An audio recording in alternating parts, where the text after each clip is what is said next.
Windrush কেলেঙ্কারির পুনরাবৃত্তির ভয়ে মানুষকে মেয়াদোত্তীর্ণ পরিচয়পত্র ব্যবহার করার অনুমতি দিতে যাচ্ছে ব্রিটেন সরকার। ই ভিসা সিস্টেমে ত্রুটির কারণে যাত্রীদের মেয়াদোত্তীর্ণ পরিচয়পত্র ব্যবহার করে যুক্তরাজ্যে ভ্রমণের অনুমতি দেওয়া হবে বলে একজন ব্রিটিশ মন্ত্রী জানিয়েছেন।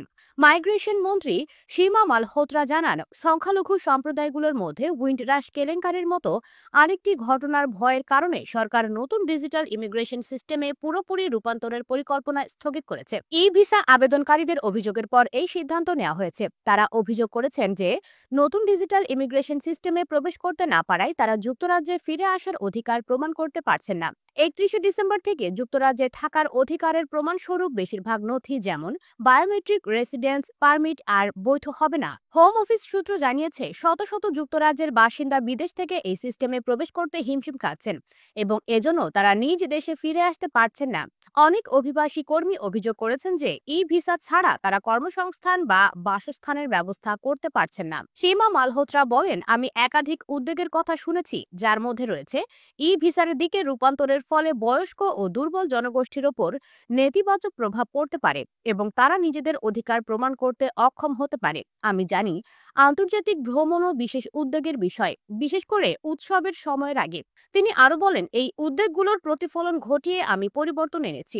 এর মধ্যে রয়েছে এয়ারলাইনগুলোর সঙ্গে কাজ করা, যাতে 31শে ডিসেম্বর বা তারপরে মেয়াদোত্তীর্ণ বায়োমেট্রিক রেসিডেন্স পারমিট বা EU settlement scheme biometric residence কার্ডগুলোকে 31শে মার্চ 2025 পর্যন্ত বৈধ প্রমাণ হিসেবে গ্রহণ করা হয়। ফেলথাম ও হেস্টন আসনের সাংসদ মালহোত্রা আরো বলেন, ই ভিসায় প্রবেশাধিকার না থাকলে অভিবাসী সম্প্রদায়গুলো তাদের অধিকার থেকে বঞ্চিত হতে পারে। নতুন লেবার সরকার উইন্ডরাশ কেলেঙ্কারির ভুল সংশোধন করার প্রতিশ্রুতি দিয়েছে। তিনি জানান, অভিবাসী সম্প্রদায়গুলোর জন্য এটি একটি বাস্তব ভয় যে হোম অফিসের সিস্টেমে কিছু ভুল হলে সেটি জীবনের প্রতিটি ক্ষেত্রে দীর্ঘস্থায়ী প্রভাব ফেলে। এ কারণেই আমরা বিষয়গুলো শোনার ব্যাপারে এতটাই মনোযোগী। নতুন বছরের সময় এয়ারলাইনগুলোর নথি যাচাই করতে সাহায্য করার জন্য হোম অফিস একটি 24 ঘন্টার হেল্পলাইন চালু করছে।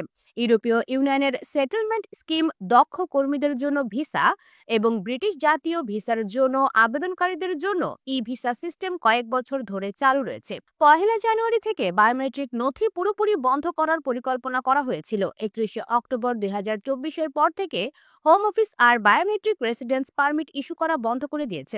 পূর্ববর্তী সরকার এপ্রিলে ঘোষণা করেছিল যে নতুন বছরের দিন থেকে ই ভিসার পূর্ণ বাস্তবায়ন শুরু হবে। তৎকালীন কনজারভেটিভ মন্ত্রী টম পার্স গ্লোভ বলেছিলেন, এটি কে এখানে বসবাস, কাজ বা অধ্যয়ন করতে আসে তা নিশ্চিতভাবে নিয়ন্ত্রণ করবে, সীমান্ত সুরক্ষা শক্তিশালী করবে এবং অভিবাসন ব্যবস্থার অপব্যবহার প্রতিরোধ করবে। ব্রিটিশ সরকারের এমন সিদ্ধান্তকে অভিবাসীদের জন্য সুখবর বলে মনে করছেন বিশেষজ্ঞরা।